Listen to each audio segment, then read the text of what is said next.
Hello, Huskies. Welcome to NIU. We are so glad that you are now a part of our NIU community. As a Husky, you will learn that Huskies are there for each other and help one another to thrive. We know that college can be a stressful and challenging time. You will need to make difficult choices while also experiencing fun and exciting opportunities. Overall, Huskies know that the best way for you to make the most out of your time at NIU and beyond is to be well, to take care of yourself, support your fellow Huskies, reach out for help, and do what you can to support your overall wellness.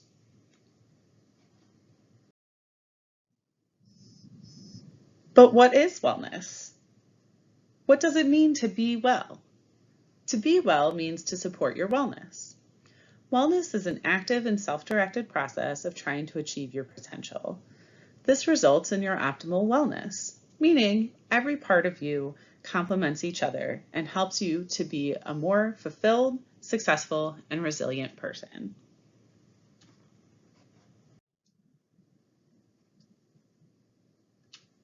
We want you to succeed and become the person you want to be. To help you start that journey, you will complete this training. Be well, do well, healthy decision making for college student success. We developed this training to teach you the basics of how to support your well-being through making healthier choices for your success. After all, when you feel well, you do well, and healthy Huskies thrive.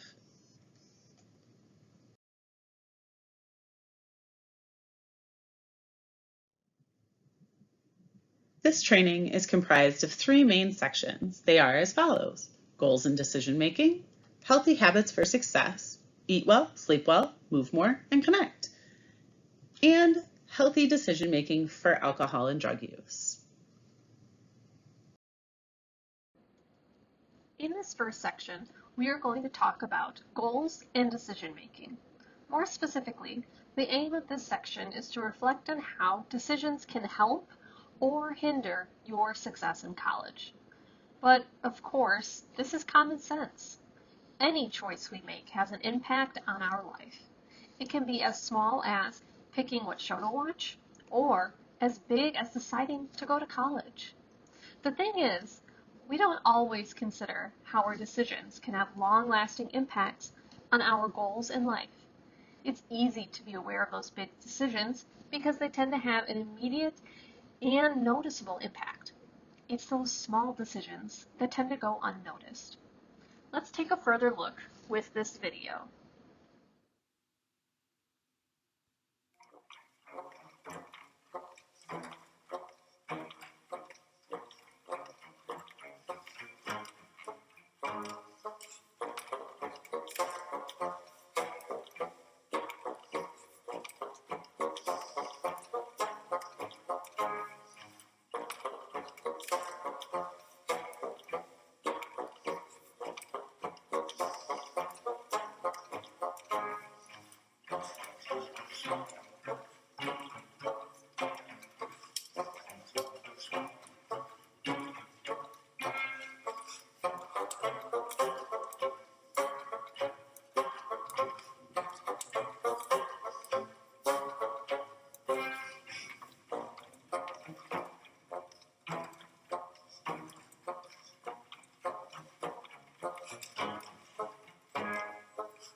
Every day, we are faced with decisions to help take care of ourselves.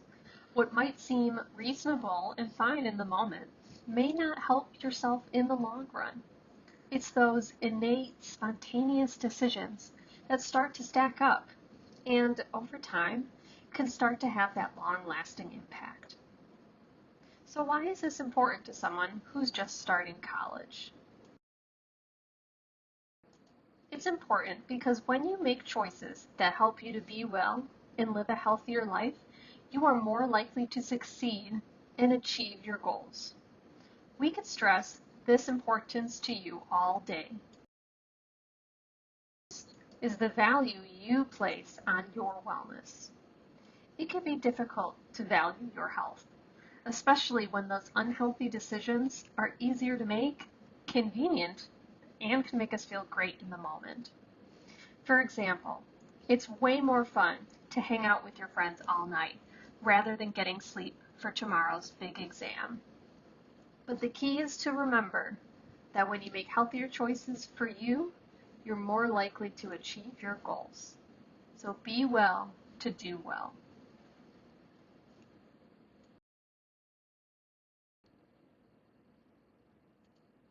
One of the best ways to navigate these tough decisions is to remember what's important to you, your goals, your reason for choosing to come to college. Remembering what's most important to you in those moments of difficult decisions can be a great motivator for making those choices that will help you to succeed and reach your goals. So, ask yourself, what are your goals? What is your goal for college? It could be because you want to get a degree, to make more money, to find a certain career path, learn and meet new people, to be the first to graduate college in your family, and more. While all of our goals may look different, they ultimately result in the need to graduate. The thing is, in order to graduate, you need to succeed academically by attending class, retaining information, and performing well. However, to succeed academically, you need to take care of yourself. You can't go to class if you aren't feeling well, and you can't retain information if you are not sleeping well. What you can see here is that there is a direct domino effect, meaning succeeding in college is directly connected to taking care of yourself and being healthy. For example, if we are being physically active and exerting physical energy, then we will sleep better and academically perform better. Overall, the main message here is that when you are well, you do well. Supporting your wellness will help you to thrive, to be resilient when things don't go according to plan, to navigate barriers and tough decisions, to better manage stress, and to reach your goals. Now that we talked about the importance of goals and making healthy decisions, how do you make healthier choices? First and foremost, making healthier choices takes practice, patience, and motivation. As emphasized before, we could tell you how important it is to be healthy, but it comes down to you and the value you place on your wellness.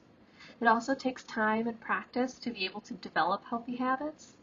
Being healthier will occur over time, as we saw in that video. And over time, making healthy decisions will become a habit, or in other words, will be easier and come naturally. For those looking for a step-by-step process on healthy decision making, try using this model. First, identify the problem or decision that you need to make. Second, weigh your options while considering your goal in mind. And lastly, step 3, make your decision.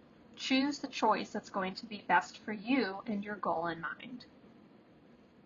These 3 steps sound simple, but depending on the situation, circumstance, and difficulty of the decision, these steps can take some time and reflection. It's a Monday morning at 7 a.m. and you hear your alarm going off.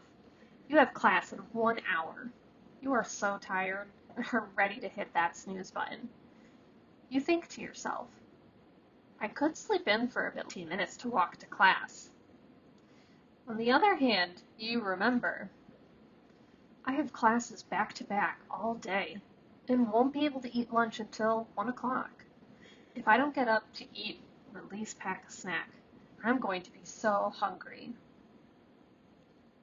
Let's go ahead and apply those 3 steps to healthy decision making in this example. The first step is to identify the problem, which is deciding when to get out of bed. Next, you want to weigh your options. What options are available for you to take that your ultimate goal would be in consideration? You could sleep in, sleep for a little longer and grab a snack on your way out. You could get up and go to the dining hall to eat some food. You could sleep for a little bit longer, then leave some time to eat in your dorm room. The list is endless of options.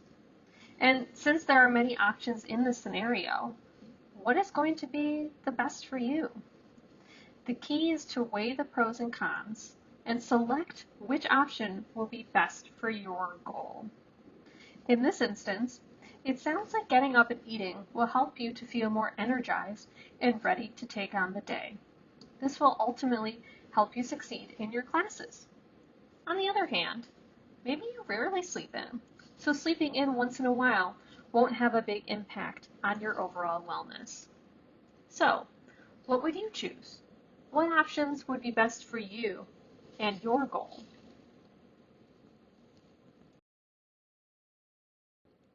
To summarize Section 1, Goals and Decision Making, know that succeeding in college is connected to the decisions we make. Choosing to support your wellness and making choices to live a healthier life will increase your likelihood for success in college and achieving your goals. Remember your goals and desire to graduate. These will help motivate you to succeed and to make the best choices for you. In the last section, we emphasized the importance of making healthy choices to enhance your ability to reach your goals. After all, when you feel well, you do well. But what is wellness? How do you be well? And what can you do to support your wellness? As talked about before, we define wellness as a self-directed process of trying to achieve your potential, meaning you're feeling your best. You feel resilient when faced with stressors, your body is physically and mentally healthy, you feel connected to others and yourself. You have a sense of purpose in your life and career path, and more. As you can see, wellness is more than not being sick or not being stressed. It's an active process that results in many areas of your life to complement and interact with each other. Are known as the dimensions of wellness. There are 7 dimensions that comprise your optimal wellness. They are your physical wellness, occupational wellness, intellectual wellness, environmental wellness, emotional wellness, social wellness, and spiritual wellness. There are a variety of ways to support your dimensions of wellness and to help yourself to be well. As you grow at NIU, you will gradually learn about how you can support each of these areas in ways that are best for you. For now, we are going to help you to learn about the basics of supporting your wellness for student success.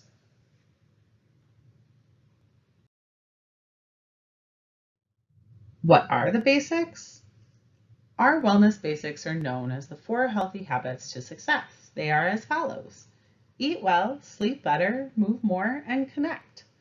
If you are eating a well-balanced diet, getting restful sleep, staying active, and connecting with others and yourself, then you are more likely to feel your best, to be less stressed, succeed academically, and overall reach your goals. These 4 healthy habits to success are the best way to help you to take care of your mind and body for success. Let's take a look at each of these habits and learn more. Eating well is all about consuming food and beverages that will help your body to function properly. Your body requires specific nutrients in order for it to function and keep you well. As a matter of fact, the sensation of hunger is your body and brain telling you, hey, I need some energy and nutrients in order to think, breathe, walk, talk, digest, and allow you to function. It's important to know that what you consume directly impacts how your body functions. Let's be honest though, eating healthy as a college student can be difficult. There are temptations everywhere. Busy schedules and stress can make one more tempted to eat fast food and or food options that are quick but unhealthy. While these food options can be helpful in the moment, they can have lingering effects over time. There's also the freshman 15 myth. It is a myth that assumes that all college freshmen gain 15 pounds their first year of college, but this is simply not true. On average, college freshmen only gain a couple of pounds their first year. This is because of the difficulties of eating well in college. Dining centers can be all you care to eat, buffets, and finding transportation to grocery stores can be tough. So then how can one eat well under these circumstances?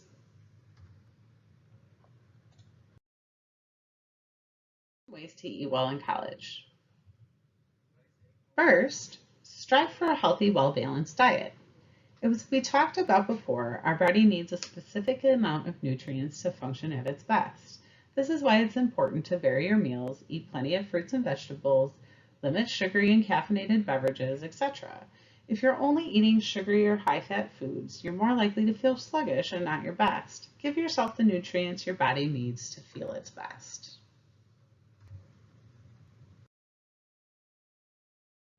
2. Learn more and access resources. Portion sizes, meal prep, cooking, nutrition, balanced meals, and more. There's so much to learn about eating well. Luckily, NIU has some great resources for you. NIU Dining has the My Dining feature, the Healthy Husky label, and MyPaw. My Dining provides nutrition and food allergy information for the food provided in the dining rest centers. If you're looking for nutrient-packed food and healthy options, look for the food options that have the Healthy Husky label. Lastly, MyPaw helps you learn about a balanced meal. If you're looking for more individualized resources, you can reach out to one of NIU's nutrition coaches. Drink plenty of water. Listen to your body. If you're thirsty, drink water. Water is essential for our body to be healthy and function properly. How can you drink more water? Swap out soda and energy drinks for water. Always have a refillable water bottle with you and add some natural flavors to your water like lime or lemon juice, cucumber slices, or fresh basil leaves. 4. Have accessible healthy snacks. If you're someone who always likes to snack, or maybe you're always on the go, having healthy snacks nearby and at the ready can help you eat better.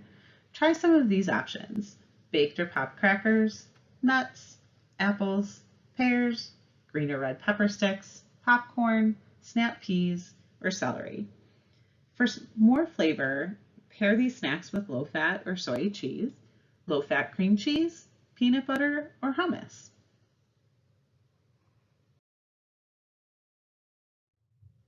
5. Practice mindful eating. Eating because you're bored? Practice mindful eating to improve your food choices. Try eating without distractions like your phone or TV or computer. Be attentive to the colors and taste of your food, and choose meals that are satisfying and nourishing for you. When you practice mindful eating, you're more likely and more able to enjoy the food you eat and be more aware of what you consume. 6, identify eating triggers. Stress got you eating a whole bag of chips? Try identifying your eating triggers. Ask yourself, am I really hungry? Or am I eating for comfort or distraction? Then be mindful and savor your food. Notice the taste, texture, color, and smell. You can also manage stress eating by acknowledging your feelings of anxiety or stress, then replacing the stress eating with a different stress management strategy, like exercise or deep breathing, talk to a friend, journal, or other hobbies, etc.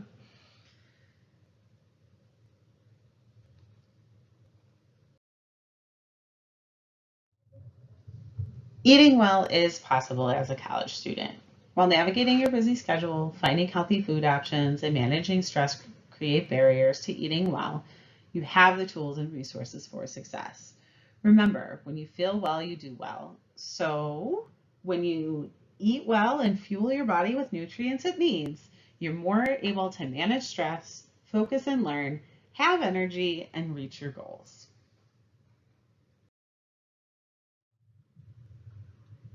Next, sleeping better. Sleeping better is all about getting consistent and restful sleep so that your body can function at optimal levels. Sleep is beneficial in so many ways. For example, did you know that sleep is one of the best ways to manage stress? While there are a variety of benefits, sleep has two main purposes. One, it conserves our energy so that we are rested and ready for the day. Second, it restores our body. This helps with learning, memory storage, and supporting our immune system. If you're not getting enough restful sleep, then you're more likely to feel sluggish and tired, have more difficulties concentrating and retaining information, feel more stressed, you're more likely to get sick, and have trouble managing mental health concerns. This is why sleep is so important. It gets you ready for the day, supports your immune system, and helps you learn better. Amount of sleep. You want to aim for 7 to 9 hours of consistent sleep per night. You say consistent because disrupted sleep or getting 3 hours of sleep in the afternoon and then 4 hours of sleep at night is not as helpful to your body. This is not restful or restorative sleep. Your body needs the 7 to 9 hours to complete two main functions: conserve energy and restore the body. We recognize that these can be difficult to achieve, but remember, when you feel well, you do well. Prioritizing sleep can help you in other areas of your life. Some ways for you to start sleeping better. First, naps. Naps can be a great way for you to get a quick burst of energy and feel recharged in the middle of the day. However, you only want to nap for about 10 to 20 minutes. Why 10 to 20 minutes? While you're sleeping, your body completes restorative sleep cycles. Napping for only 20 to 30 minutes prevents you from going into deeper parts of your sleep cycle. If you wake up in the middle of a sleep cycle, you're going to feel groggy and even more tired than before taking a nap. Also, avoid naps close to bedtime or in the late afternoon, as this will make it harder to fall asleep at night. Second, establish a bedtime routine.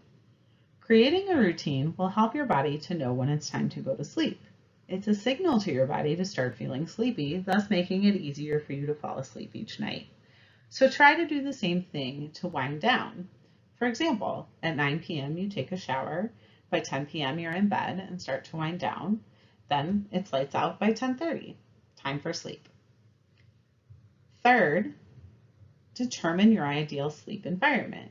Similar to creating a bedtime routine, you want to create space that it helps your body know that it's time for sleep. Studies have shown that you are more likely to get a better night's rest in a cool, dark, and quiet environment. While this is the case, we encourage you to create sleep space that is ideal for you. Do you sleep best with some background noise? Great. Maybe you like it a little warm? Also okay.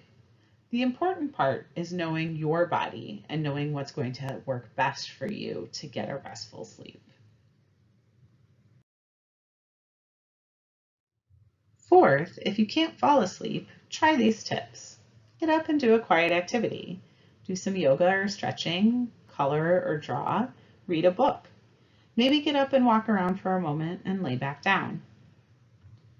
Avoid the use of nicotine, alcohol, and other drugs. These may make it harder to fall asleep and stay asleep. While some drugs could help you to fall asleep, they don't help you get the restful and restorative sleep that your body needs. Get regular exercise. The more energy you use throughout the day will make it easier to fall asleep at night.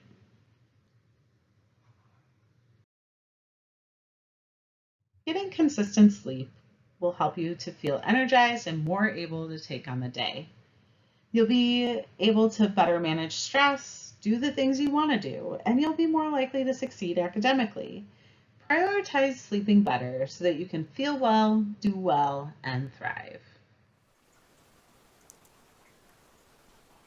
Moving more. Moving more is about being physically active to help your mind and body feel its best. Physical activity helps to support your immune system, sleep, mood, and stress levels. It could do it all. So how much physical activity does your body need? The recommended amount of physical activity is 30 minutes of movement 5 times a week.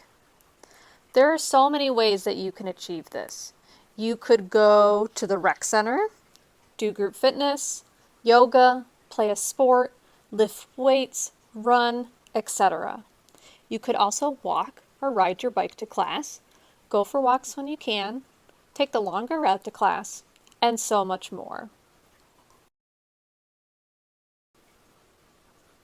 Here are some more ways for you to move more in your life.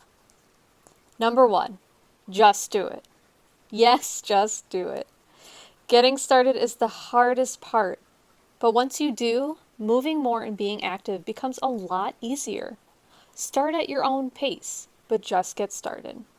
If you're having trouble finding the motivation to move more, try reflecting on what would help your motivation. Maybe it's rewarding yourself, remembering your goal or what's important to you, wanting to feel well, or just wanting to avoid feeling stressed. Whatever your motivation is, use it to help you to just get started. Number 2, enjoy what you do. Don't like running? Don't.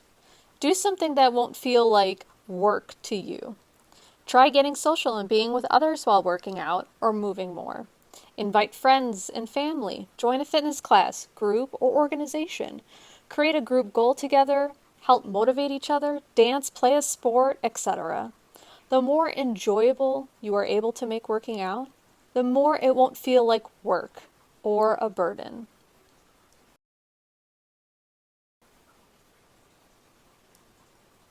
Number 3, connect with the NIU Recreation Center. The Rec Center offers many options and services for you.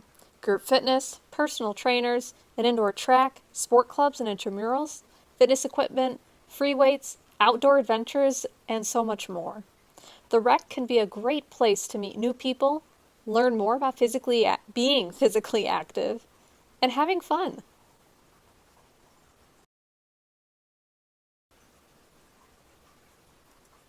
Number 4, use moving more to re-energize yourself. Need a brain break or having writer's block? Try getting up and walking around for a little bit. It can help to get your body and brain moving again. Sometimes, all you need is a 5 to 10 minute walk to re-energize your body and brain. Give it a try the next time you feel this way.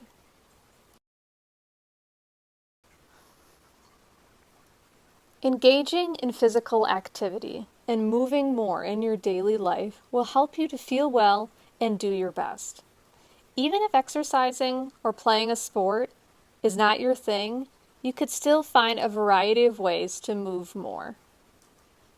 The best way to move more in your daily life is to just start.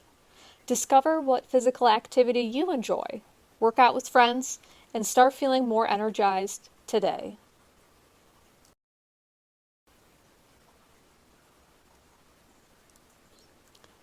Our last healthy habit for success is to connect. Fostering connection is all about building supportive and healthy relationship with others and yourself. As human beings, we need connection. Being social, connected, supported, loved, and accepted are all things that we need to grow and flourish. In fact, connecting with others can help to buffer the effects of stress. Meaning, if you're feeling overwhelmed, talking it out with someone or reaching out for support can be exceptionally helpful. Also, when you connect with others, you will find that you are not alone in what you are feeling and are experiencing. There is power in feeling connected to others.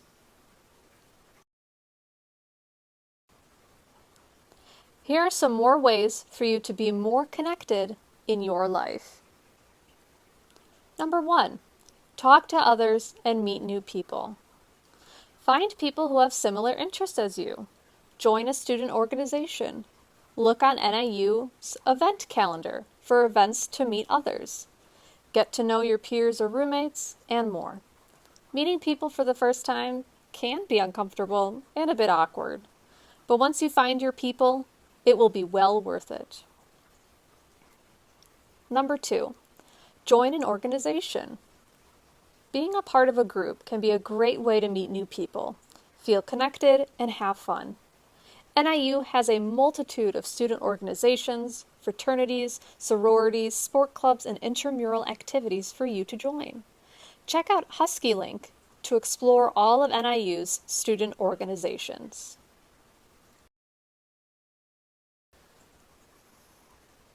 Number 3, schedule time to be social.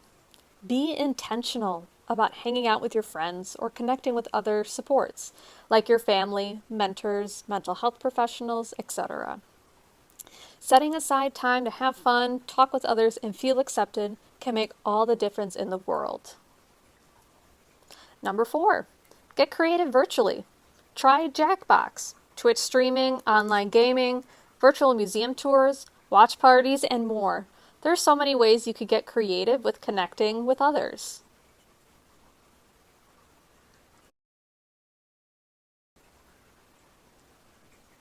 And lastly, tip number 5 is to connect with yourself.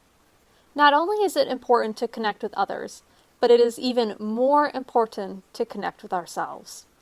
Being on your own for the first time can be isolating and can leave one to feel lonely and disconnected with others and themselves. Take this time with yourself to reconnect with who you are. And you could do this in a variety of ways. Try meditating, which can help you to relax and focus more on the moment. Journaling. Writing is a great tool for reflecting and sorting through tangled thoughts and feelings. Express yourself creatively. Write poems, paint, draw, sing, dance, create music. All are great outlets to help you better express your thoughts, feelings, and experiences.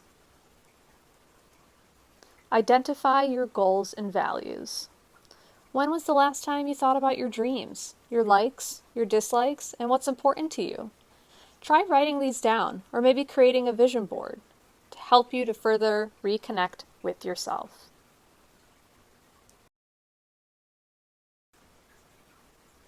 Finding ways to connect and spend time with others will help you to better manage your stress and to help you feel more supported and accepted. These can be especially important when you're in college and trying to find your new group of friends and supports.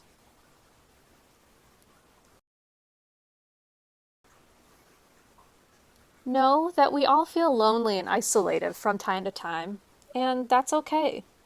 When you start to notice that loneliness and feeling disconnected from others is impacting your day-to-day life, reach out for support. Talk to someone about what you are experiencing. You could talk to a friend, family member, mentor, your community advisor, or you can reach out to counseling and consultation services for support.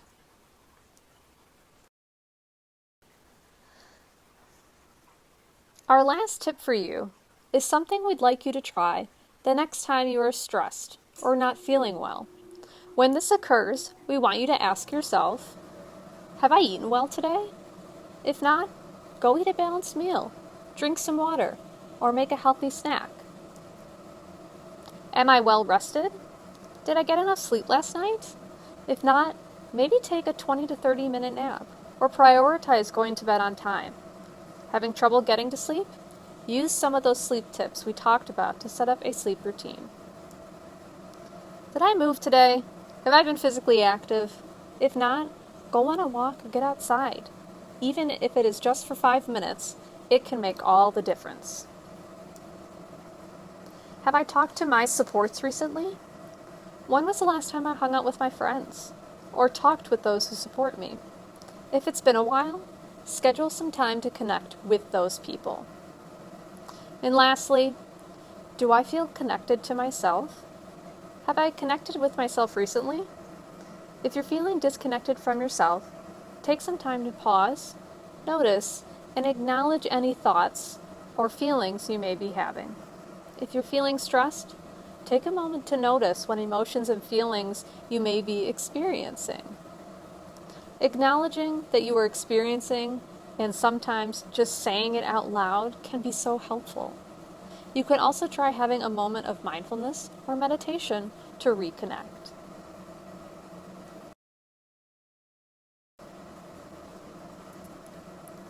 Eat well, sleep better, move more, and connect. These are the 4 healthy habits to success. Striving to develop these healthy habits will help you to reach your goals, succeed, and be well. After all, when you feel well, you do well.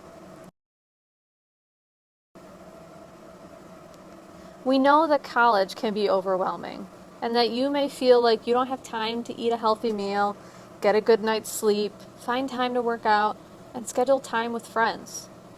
You will have a lot on your plate. However, this is where remembering your goal will help you to make healthier choices for you.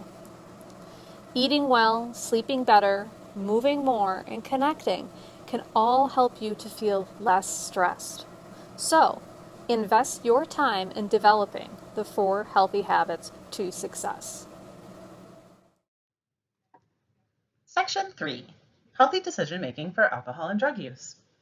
Alcohol, cannabis, and other drugs can have a variety of impacts on our lives. They can be fun, help us relax, and be more sociable. They have been infused into many traditions, social gatherings, and religious ceremonies. Moderate amounts can even enhance celebrations and special events. While these are all true, it's important to remember that these are drugs that impact our body's functioning and can have long-term impacts on our lives.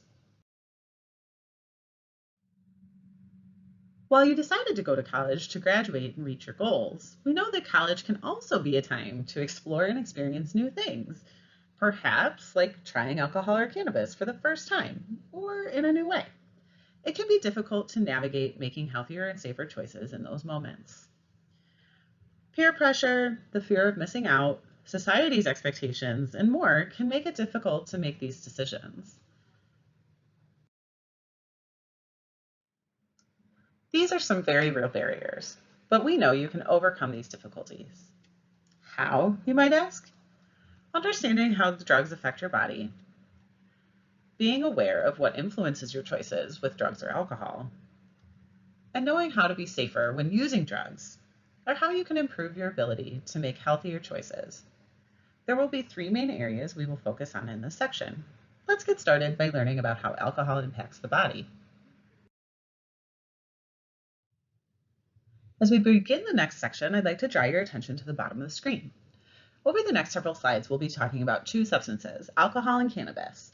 When we're talking about alcohol, there will be a black bar across the bottom of your screen. When we're speaking about cannabis, there will be a gray bar. If we're speaking about both substances, there will be a red bar. Keep an eye on the bottom of the screen to know what substances we're talking about at the time.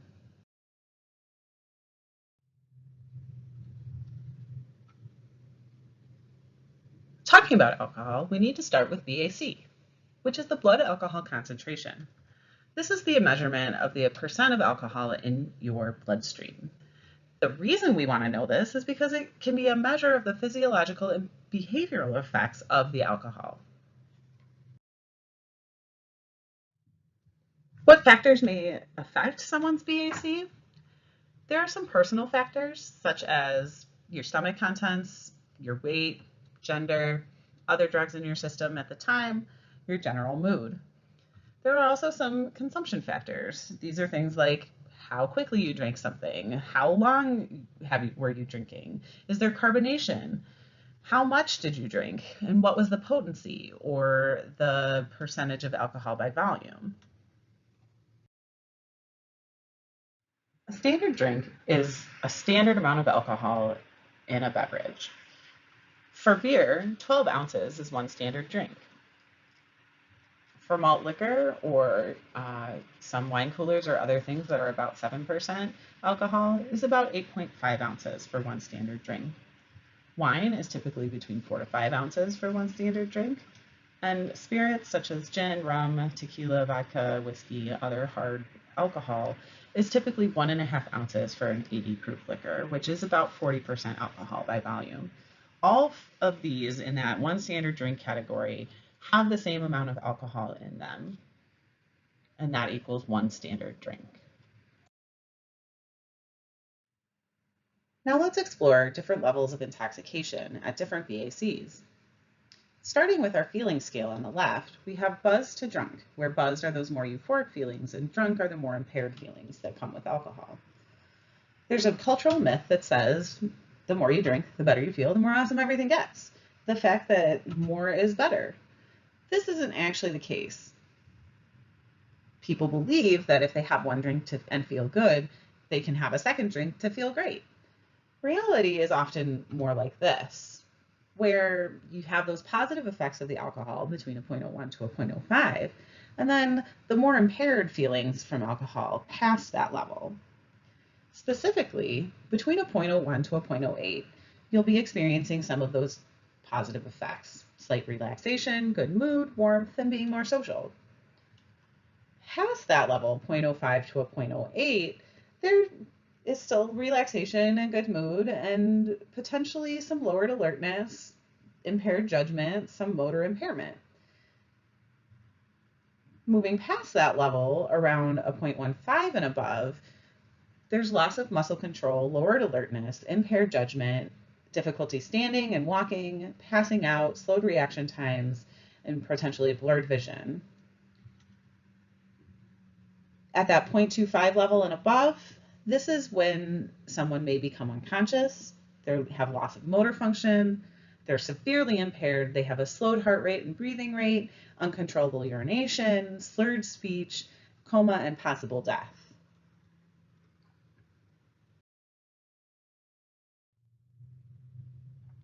At those higher levels of BAC, this can be alcohol poisoning. This is the potentially lethal amount of alcohol in someone's system that inhibits the brain's ability to control consciousness, breathing, and heart rate. If you're concerned that someone may be experiencing alcohol poisoning, don't wait, call 911 immediately. Get that person medical attention. If you're unsure, it's okay to call. NIU maintains a policy of amnesty for students who attempt to seek help for themselves or other students or non-students in need of attention for medical risk like alcohol poisoning. If you're wondering the difference between someone who might be intoxicated and someone who's experiencing alcohol poisoning, there are several factors to consider. Some of these physical factors include, for someone who's intoxicated, clumsiness, staggering, glassy and bloodshot eyes, falling asleep, or drowsiness. Whereas someone experiencing alcohol poisoning will be vomiting, may have a seizure, have slow and irregular breathing, blue-tinged or pale skin, and low body temperature. Additionally, those who are intoxicated may be overly emotional, speaking loudly, have slurred speech, that irrational behavior or lack of focus. Whereas someone experiencing alcohol poisoning will seem confused or dazed, and may be unconscious and can't be woken up. So difference from just falling asleep to not being able to be woken up.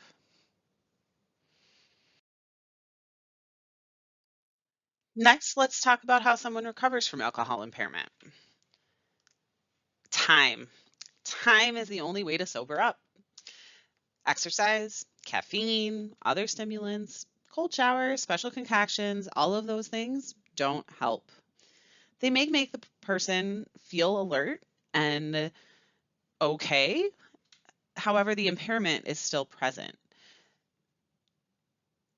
You may not even notice the high levels of impairment if you've been consuming caffeine with alcohol over time. Why is time the only way to become sober? Because it takes time to remove alcohol from your bloodstream. This is through the process that the liver is metabolizing about 1 standard drink per hour. Now that we know how alcohol affects your body, let's take a look at cannabis. First and foremost, what is cannabis? Cannabis is a type of cannabinoid drug that is found within a cannabis plant, such as marijuana. Along with cannabis, you may have heard of THC and CBD.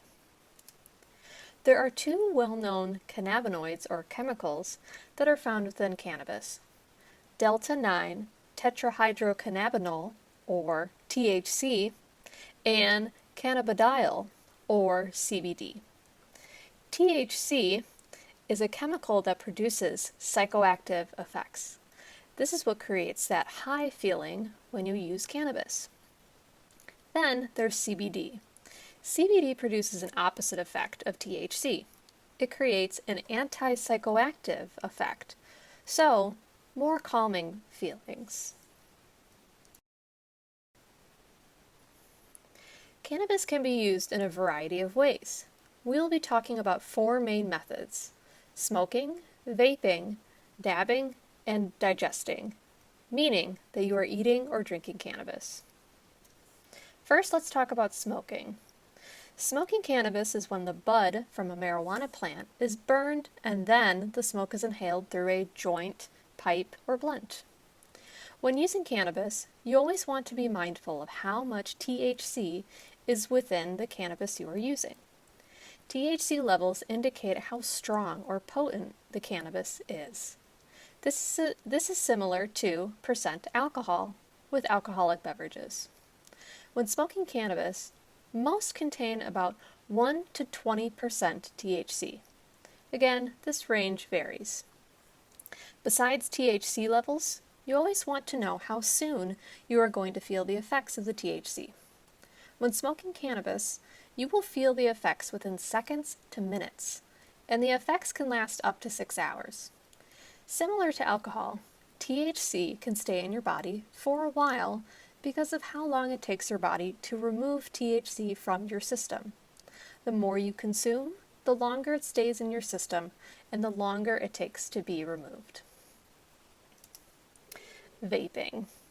Vaping cannabis with a vape pen involves using extracted THC from cannabis, then heating the THC extract and inhaling the vapors that are produced from the heat.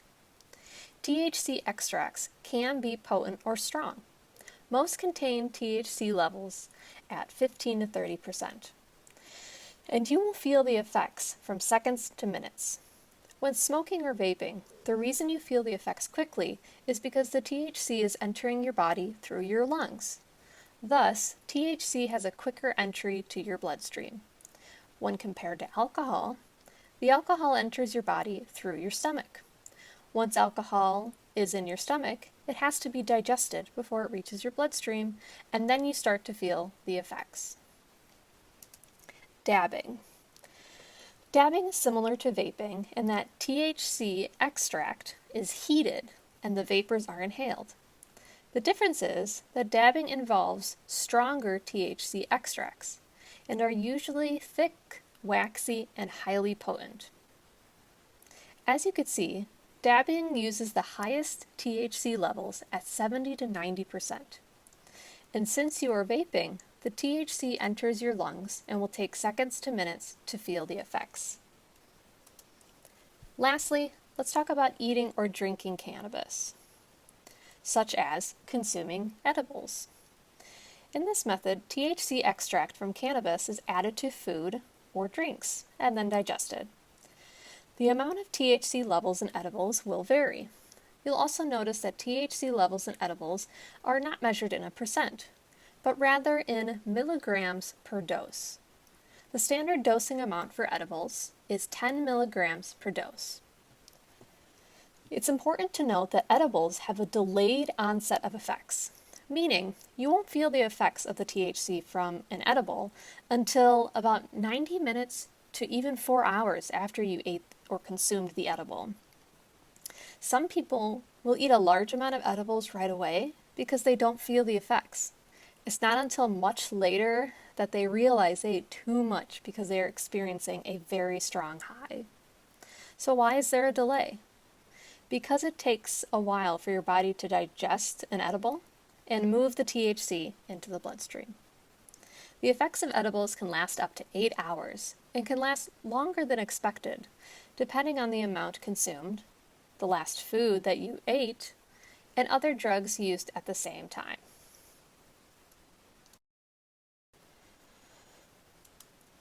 So how does THC affect the body? What do you experience?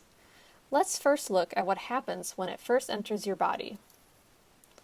For you to feel the effects of THC, it needs to be absorbed into your bloodstream and brought to your brain.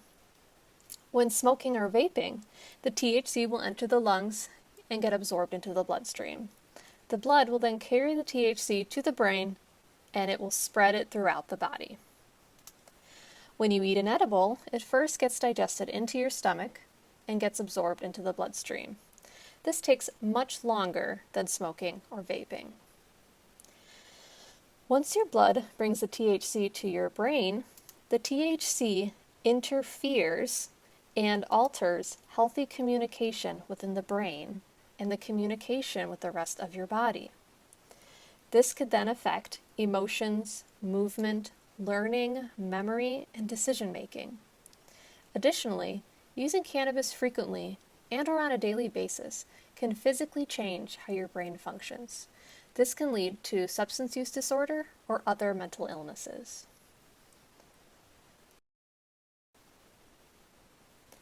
Now that the THC has reached your brain and has been dispersed throughout your body, what would you feel and experience?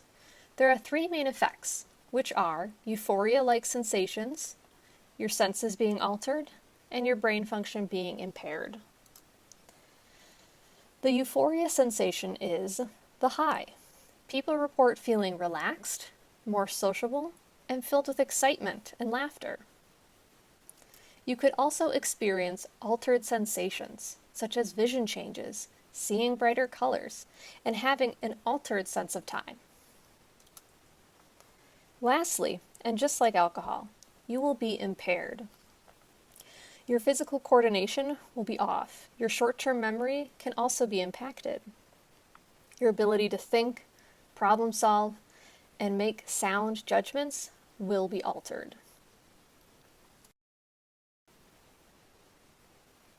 When we talked about alcohol, we discussed alcohol poisoning, which is when you consume lethal amounts of alcohol. For consuming large amounts of cannabis or highly potent doses, the data has shown that there has been no reports of cannabis overdose deaths. However, this does not mean that cannabis can't be dangerous or threatening to your health. In fact, if a large amount, strong batch, or concentrated form is consumed, you may be more likely to experience any of the following: vomiting, bloodshot eyes, increased heart rate, anxiety, paranoia, hallucinations and delusions, and even psychosis. Psychosis is when your thoughts and emotions become so impaired that you lose touch with reality.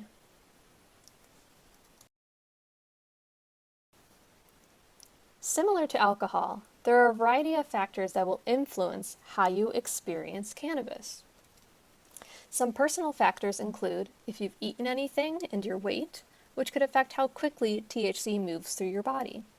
If you are a larger person, it will take longer for THC to get through your whole system, whereas if you are petite, it won't take as long. The same thing applies to alcohol. Do you have any other drugs in your system that could interact with cannabis? Have you used cannabis before? And do you know what to expect or how your body will react? There are also consumption factors, essentially meaning how you use or consume cannabis will impact what you experience. These would include the amount taken, the strength of the dose, and how often or how quickly you consume. The stronger the dose and the more you consume, the stronger the effects of the high will be. Another effect on the body you should be aware of is crossfading, also known as greening out. Crossfading is when you are using drugs concurrently, or in other words, you're using two drugs at the same time. When this happens, you will experience overlapping effects from the drugs. An example of this would be drinking alcohol and using cannabis at the same time. The effects from this simultaneous use could include breaking out into a sweat, nausea, vomiting, and dizziness, as well as an increased risk for alcohol poisoning.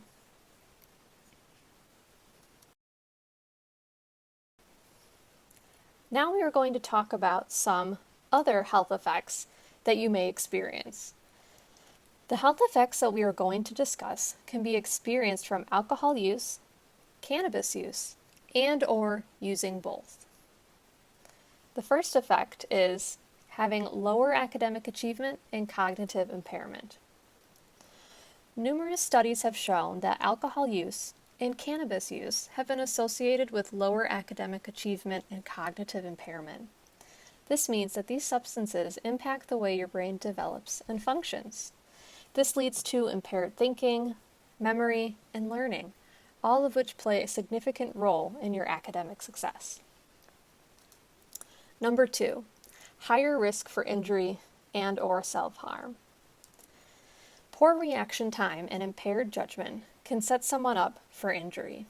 Additionally, alcohol use can intensify depressive thoughts, lower inhibitions to self-harm, and interfere with the ability to find alternative solutions to thoughts of self-harm.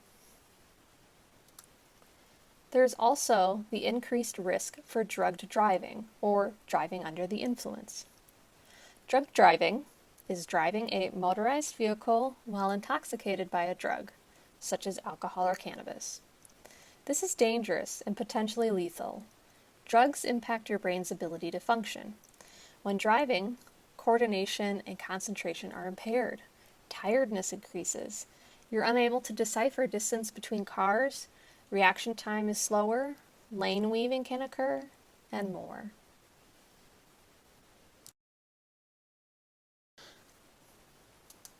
Number 3, lowered inhibitions in sexual activity. Drugs impairs one's ability to make decisions about sex. This means you are less likely to use safer sex practices, like wearing a condom, which increases your risk for a sexually transmitted infection. Additionally, since you are impaired, consent cannot be provided when under the influence of a drug. What is consent? Consent is a clear, informed, and voluntary agreement. It is not silence or lack of resistance. And consent cannot be given if a person is unable to respond, such as being unconscious. Consent is active and ongoing communication. It must be given for every action, and someone can withdraw their consent at any time. Just because they said yes before doesn't mean they will say yes always.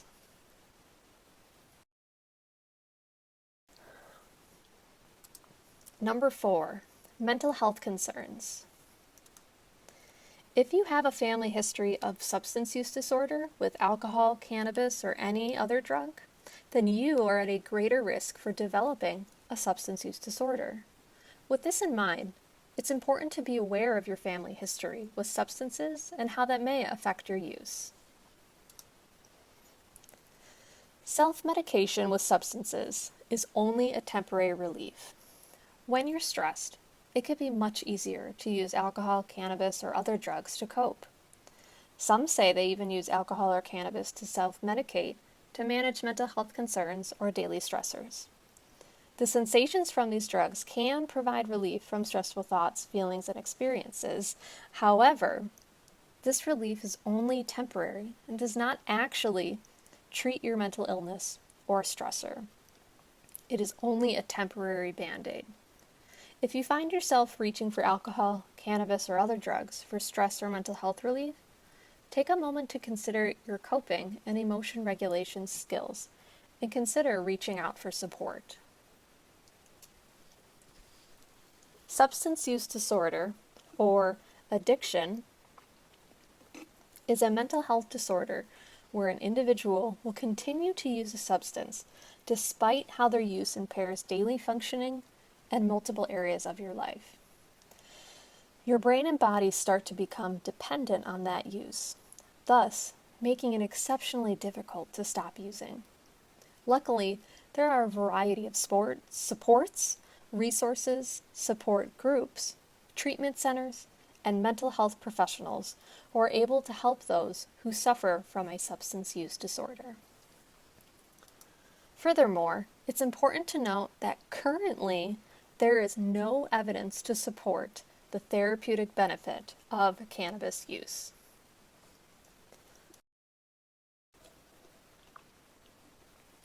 Besides how our body is impacted by drugs, what else influences our decisions with using substances? There are three main external influences on your decisions with drugs.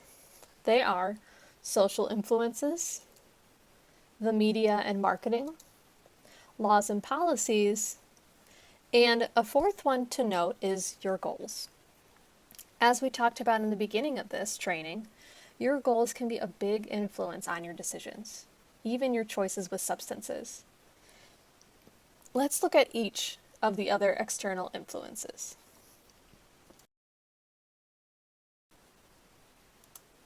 Social influence. Studies have shown that college students are particularly vulnerable to the influence of their peers.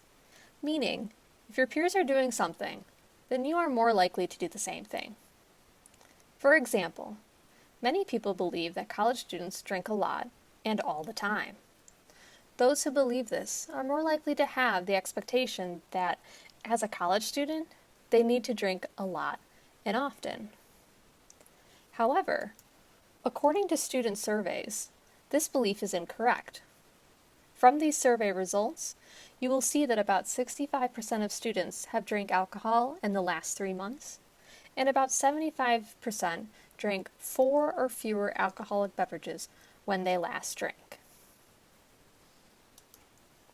Also, as previously discussed, your family history and upbringing influences your expectations of alcohol. So, with all of this in mind, start to reflect on your social circle, peers, and family, and how they have influenced your expectations and choices around substance use.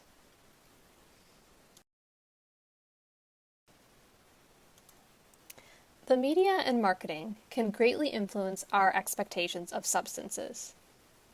In most ads or marketing, you will see the positive side of substances, such as having fun, being sociable, and attractive. Rarely do you see people passed out, vomiting, stumbling, slurred speech, and so forth. So with this in mind, be mindful of how the marketing and society's expectations of substances may impact your choices.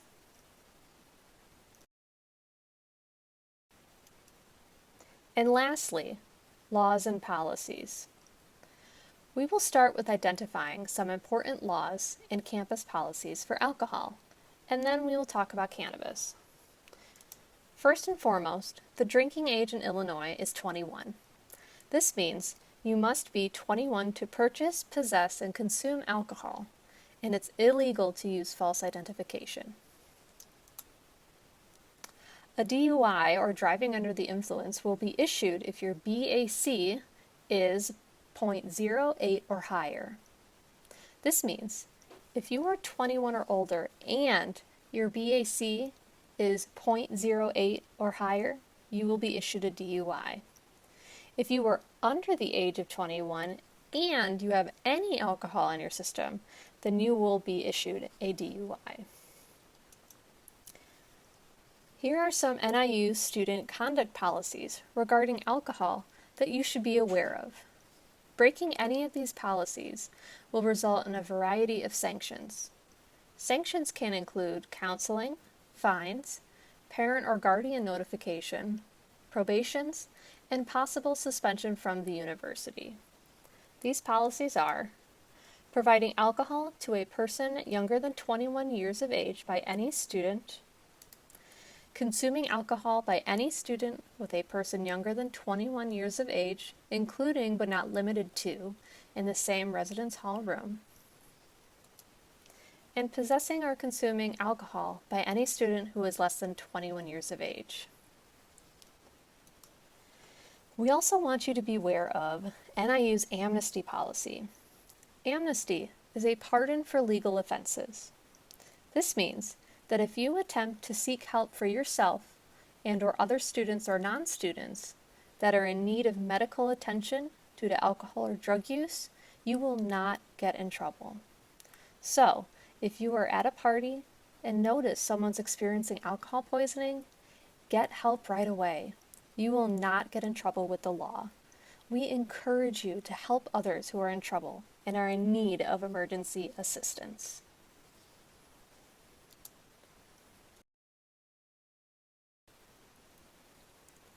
Now, let's look at Illinois and NIU cannabis laws and policies. First, the legal age to use cannabis in Illinois is 21. Just like alcohol use, this means you must be 21 to purchase, possess, and use cannabis, and it's illegal for you to use false identification. Also, just like alcohol, you can get a DUI if you use cannabis and drive. You will be issued a DUI if the THC levels in your body are 5 nanograms per milliliter of blood in the body. You may be asking yourself, wait, how will they know what levels of THC I have in my body? Don't you need a blood or urine test for that? And you are correct. This is where implied consent comes into play. Implied consent means, since you decided to get into a vehicle and drive, you are also consenting to getting a test done to determine levels of THC. Refusing to complete this test will result in your driver's license to be revoked and suspended. Here are some NIU student conduct policies regarding cannabis use. Breaking any of these policies will result in a variety of sanctions. These policies are as follows. Possession or distribution of cannabis in any amount or in any form is prohibited anywhere on NIU property. Legal off-campus possession or distribution of cannabis is not subject to this policy. Possession of cannabis includes, but is not limited to, constructive possession. Constructive possession means if there is cannabis in your room and you know about it, that is constructive possession, and you would be in violation of the Student Code of Conduct. While I've been going through these policies, you may be asking yourself, wait, I thought cannabis was legal in Illinois. You are correct, it is. However, because cannabis is still illegal at the federal level, NIU cannot allow use or possession on campus due to the Drug-Free Schools and Communities Act and the Drug-Free Workplace Act. Doing so would jeopardize the federal financial aid that students receive.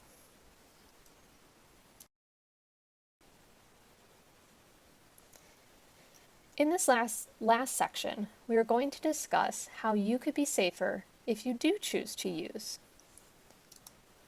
Here are some things to consider before you use alcohol or cannabis. Respect the right of those who choose not to use. Skip using if you have taken medication. Remember, mixing drugs together and crossfading can be dangerous. Make sure you eat and drink plenty of water before you use. Set boundaries for yourself before you go out drinking or use cannabis. Here are some examples. Decide ahead of time of how much you're going to drink or use. Then tell a friend. They can help keep you accountable. Buy less cannabis or alcohol at a time so you drink or use less. Limit your use to only on the weekends. And take periodic breaks if it feels like you are using too frequently. Avoid pre-gaming before you go to parties or events. This can make you drunk or impaired quicker. Make sure to use group mentality. So stay with the same group. Communicate a plan for the night, and remember, don't leave a friend behind.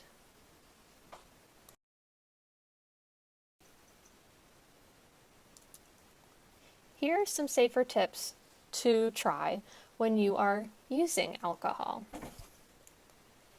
Make sure you pour your own drink and hold on to your drink. If you leave it sitting somewhere, do not go back to it and drink out of it. Just leave it alone.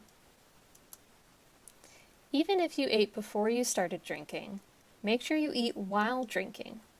This will slow down the rate of alcohol being absorbed into your body. And be aware of how much and how fast you are drinking. You always want to be aware of how much you drink.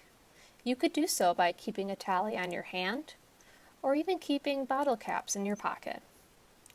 To slow down how fast you are drinking, alternate non-alcoholic and alcoholic beverages, and pace your drinking to 1 or few drinks per hour.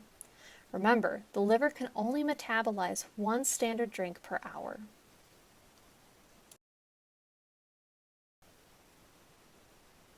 While using cannabis, use a lower potency, meaning a lower amount of THC. This is especially important if you're using for the first time and you're not sure how cannabis is going to affect you. Remember, start low and go slow. Know what you're using, so buy from a trusted source and avoid using synthetic cannabis products. Synthetic products are more likely to be stronger, which means they can be more dangerous. If you choose to smoke cannabis, avoid inhaling deeply or holding your breath. This will increase the amount of toxins absorbed by your lungs and the rest of your body, and could lead to lung problems.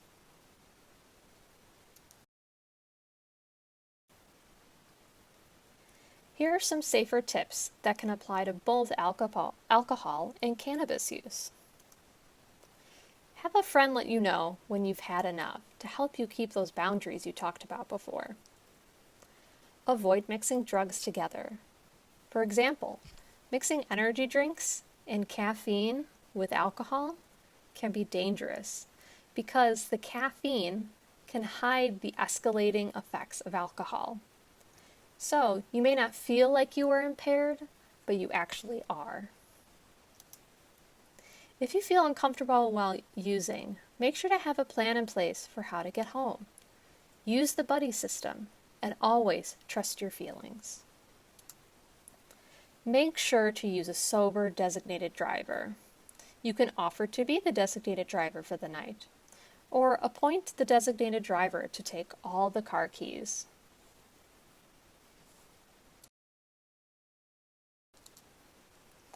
The last strategies that we have to help you be safe is how to help your friends make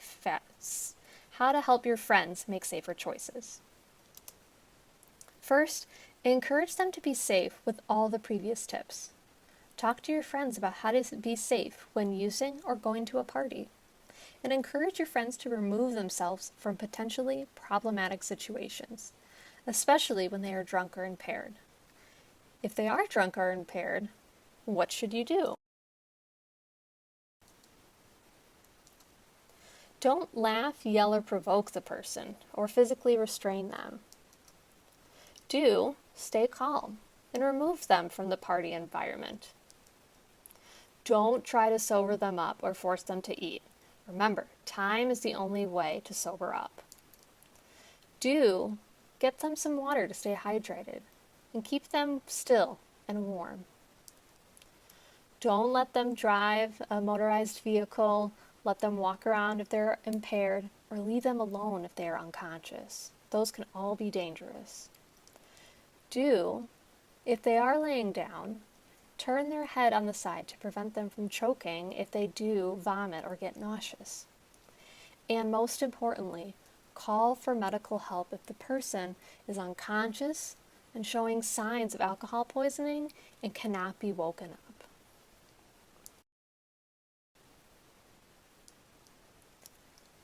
There are many things to consider before deciding to use any substance, whether that's drinking alcohol, using cannabis, or trying other types of drugs.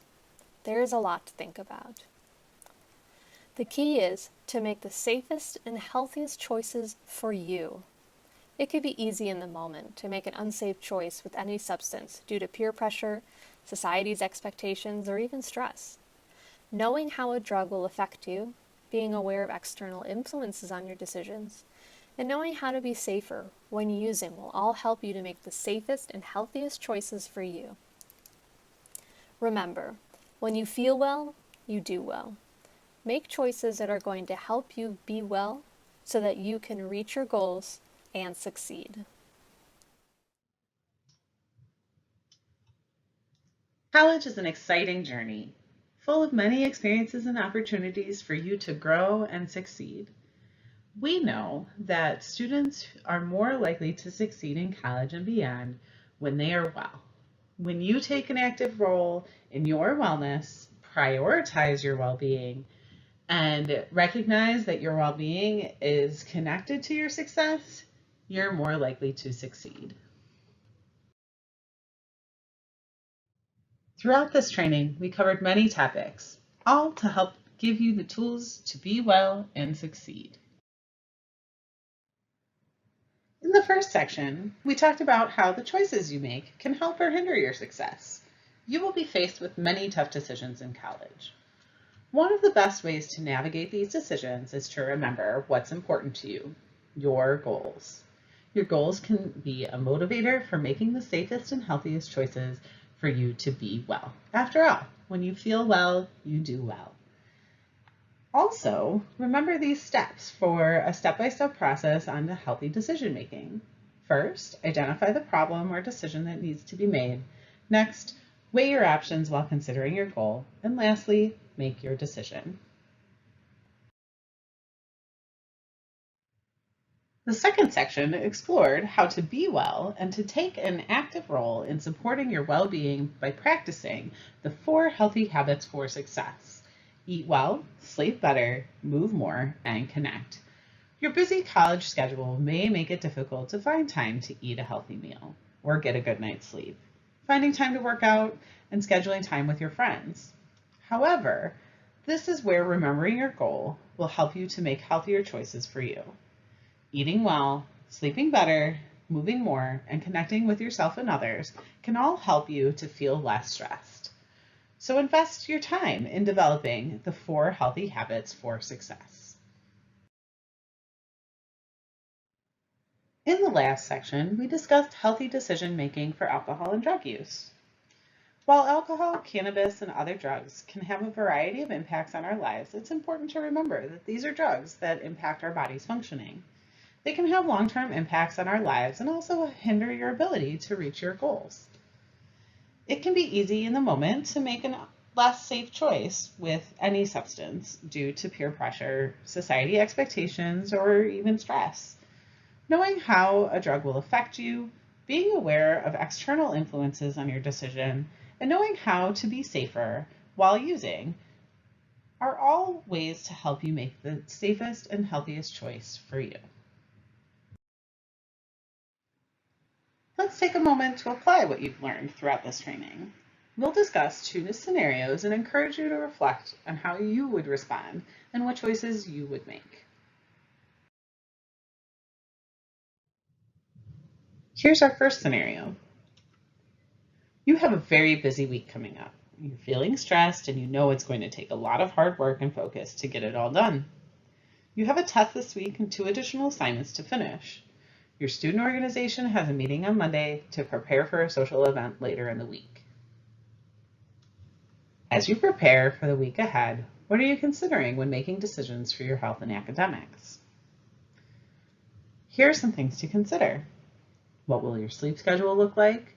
Do you have a plan to get in some physical activity? When are you connecting with others? Are you ready to eat well? Do you have a plan if the stress gets to be too overwhelming? And how will you get in the studying and homework? There are no right or wrong answers. However, there may be some things to consider for getting it all done. What works for one person may not work for another. This is why decision making is an individual process. Some important things to remember are that skipping meals or minimizing sleep or not doing any physical activity can have a detrimental effect beyond just that moment. As you're working on studying, if you haven't eaten, you may find it difficult to concentrate. You may not perform as well on the test if you didn't get enough sleep, even if you took the time to study. Making sure you make time to connect with others and yourself may help you reduce that feeling of being overwhelmed. Keeping your goals in mind can help you focus on what is most important to you. Overall, it's all about balancing the demands of your college experience with taking care of yourself.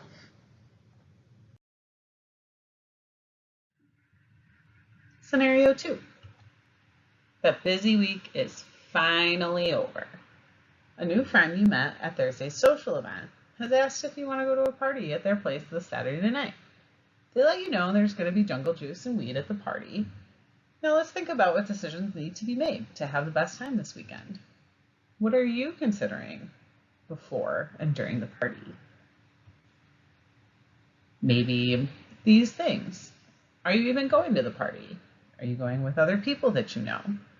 Are you going to use alcohol before or while at the party? Are you going to use cannabis before or while at the party? How does attending this party relate to your goals? And what are some other things that you can do to stay safer if you choose to attend? There are lots of decisions when considering a party situation. How well do you know the people there? Who are you going with? And do you have a plan for if things get uncomfortable for any variety of reasons? Are you going to use any substances, alcohol that's available, or bring your own? Are the cannabis, and what methods are you comfortable with? Vaping? Edibles? There are some things you could do to reduce your risk if you decide to use. As we covered, utilizing some of the safer party tips and having a plan can make an important difference in your overall experience. Remember, these substances impair decision-making processes, so being clear with yourself ahead of time on what your plans and choices are may help you have a great night and be well.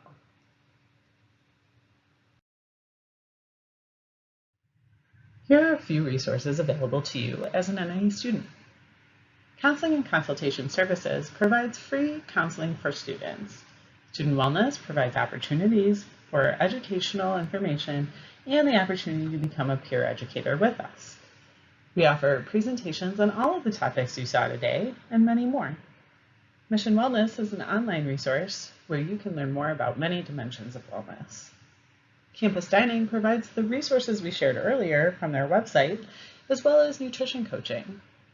NIU Recreation provides opportunities to get involved, get active, and participate in sports, including sport clubs and intramurals.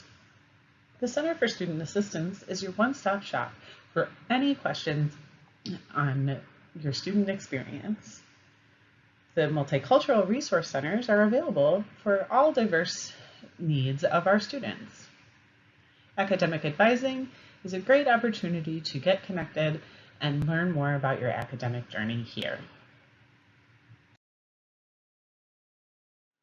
Thank you for your time and attention today. We're so glad you're a part of our NIU Husky community. As we wrap up, please go to Blackboard and complete your quiz. You'll receive a certificate of completion.